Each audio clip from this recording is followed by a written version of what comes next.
labor, on the other hand. Whereas you are looking for an accountant and you want competent hands, you come to us. On the other hand, we have listed and registered accountants, account graduates on the other hand, and we match. This program, this job matching alone has created over 35,000 jobs in Edo State. The statistics are there. Hold on. It is not like he said. We are moving beyond lamentation. It's not about lamenting the issues. It's about confronting the issues. All that I'm telling you today, all that I'm saying here, you have your phones. You can simply go to Edo Jobs Portal. Google it. You will find, you will find the names, the phone numbers, and the photographs of these persons that have benefited from this program. You don't need to wait for me to leave here before you double check all that I'm saying to you. So that is why I said it's not about lamenting the issues. It's about confronting the issues. And that is why Edo State have taken the practical step to confront the issues. And do not forget, it has been a systemic breakdown.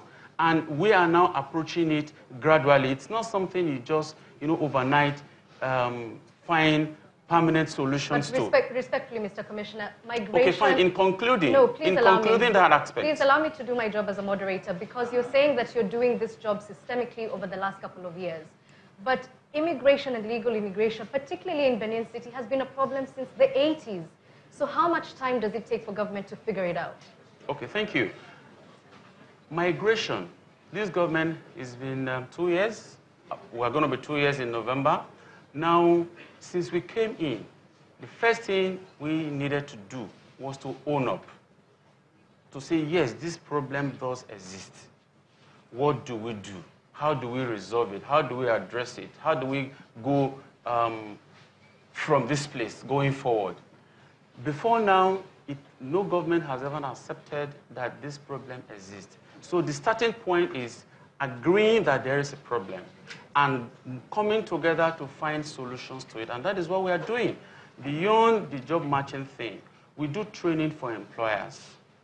Now, we figure that many of the courses that goes on, that our young people go to the university to read, may not necessarily be what the modern-day employers want in their different places of employment. And so what do? We do training for employers. We also have engaged in skills development and entrepreneurial development, because the way to go is what Omorige has told us, even before now, is to sit down and figure it out. There are lots of opportunities.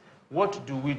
In Agric alone, we started a pilot project last year, let me quickly say this, in Onwa, Sobe precisely, where we brought in off-taker buyers for corn, maize. And then the governor, Obaseki, got a mass of land, wherein young people who were interested, willing people who were interested, are allowed to take plots. And then government deployed machines to plow and seedlings that will be acceptable to the off-taker buyers were given to these young people, and upon harvest, these crops were bought off, and then the cost of plowing and the seedlings were returned back to where that cost came from. It started last year in one local government. As at this year, we expanded into rice, and we spread into over 4 local governments. At this juncture, I'm going to bring in Mr. Omorege, because you have laid out in your first submission your thoughts, which kind of run against the trend of thinking concerning the plight of the Nigerian youth as it relates to economic opportunities, etc. And I want to kind of get a bit more depth on that.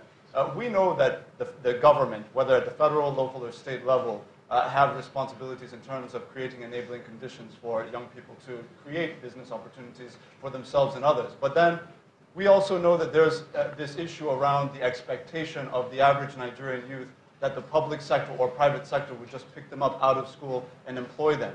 How do you think we can potentially resensitize the Nigerian youth to look at how they can grow and develop and grow their own business opportunities for themselves and for others? Thank you. I love this. First of all, it's very simple. I tell people there are no free meals anywhere. Remember, that was what I said. Now, how do you approach this? you must first of all be responsible for yourself. See, we all grew up, we knew Nigeria government have failed from the beginning. So it's no longer strange to me. So that's why I'm not referring to government. If things change for us tomorrow in regard to the government, fine, we thank God. But now, can I ask a question? We are all from a home here. We have fathers and mothers. There are some of you here, your parents are not the one paying your school fees. You are working, paying your school fees, right? Why did you just sit at home? Because you want to do something better for your life.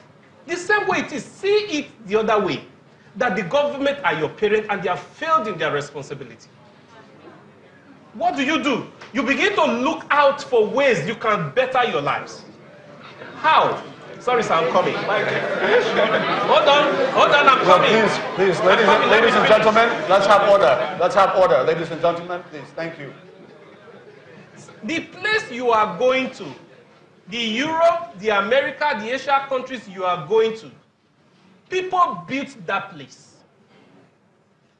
They took responsibility to better their lives. They built it, that's why you are going there. Now, in my streets in Lagos where I live, there was a day, we have an association, but the drainage was blocked. I paid for people to clear the drainage. But every month we pay for we pay to the association to do this job. But I couldn't wait for them. See, the problem here in this country is that you and I, we are not seeing the opportunity. The fact that there is a problem in Nigeria makes Nigeria a land full of opportunity. How? If you can identify the problem in your area, work out a solution for that problem, you become a millionaire. That is all you need. I am not supporting the government, neither am I fighting them. Because the same government we are complaining of, what if I become the governor tomorrow? We produce this same set of people. Their mindset, we gave them the mindset. Mr. Omorege, I'm going to come in here because one of the challenges, one of the things we hear commonly on the streets across the country, north, south, east, and west, is this notion, and really, quite frankly, a reality. When Nigerians say that, look, I am my own government. I produce my own water, I produce my own electricity and generation, I produce my own security, I build my own house, I do this and I do that and I do that. Now, when you look at that reality, and then you juxtapose that with what we're here to discuss today in part, which is human trafficking and illegal migration, it starts from somewhere. That notion that I must do everything for myself. And I want to ask you, Mr. Akudwa Solomon, when you look at your efforts, the efforts of your task force to reduce illegal migration and human trafficking, how much of that notion of self-reliance goes in or is exploited by some of these human traffickers who get young women looking for opportunity, looking to create opportunity for themselves, but doing so illicitly in terms of prostitution, etc.? Yeah, what we've been doing ever since we came into this office is to identify these people through their victim.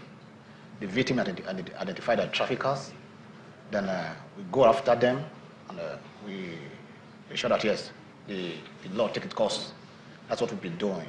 Now, not just to prosecute the offender, it's also for us to first rehabilitate this returnee so that the mind of that returnee will